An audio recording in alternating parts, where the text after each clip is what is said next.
Narito tayo sa Barangay 70 sa FB Harrison sa Pasay City at nag-distribute si COMELEC Chairman George Erwin Garcia at maging yung ilang commissioners ng COMELEC nitong voters information sheet. Naglalaman ito nung pangalan ng botante, yung address niya, pati yung presinto niya. Kaya sabi ng COMELEC, mahalaga ito. Tapos sa loob naman, may instruction, paraan ng pagboto gamit yung ating makina na automated counting machine. Tapos may mga listahan pa ng mga kandidato. Kaya sabi ng COMELEC ay importante itong VIS at sabi nila darating ang mga COMELEC sa bahay-bahay ng mga registered voters para ipa-receive ito, pipirma kayo at wag daw mabahala naman dahil naka-proper uniform naman daw yung COMELEC at naka-ID sila. So, tanggapin lang daw at wag mabahala kasi may mga ulat na natatanggap yung COMELEC na syempre may mga tao na nag-hesitate sila na tanggapin ito at pumirma sila.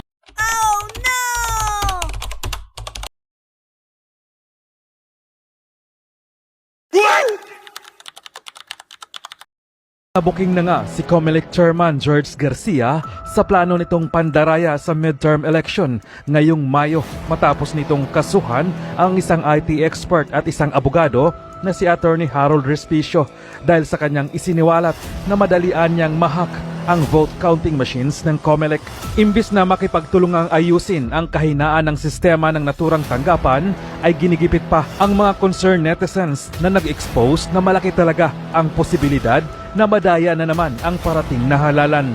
Hinala pa ng karamihan, kaya pala kumbinsidong kumbinsido si Bongbong Marcos na mananalo lahat ng 12 pambato nito sa pagkasenador dahil may plano na pala si George Garcia na makapasok lahat ang mga ito. Komento pa nga ng ilang dismayadong netizens, lahat gagawin ng administrasyon, mawala lang ang tinik sa lalamunan nila sa sarili nilang kapakanan. Maging patas ka Garcia, paglabanan mo ang demonyong sumasanib sa'yo.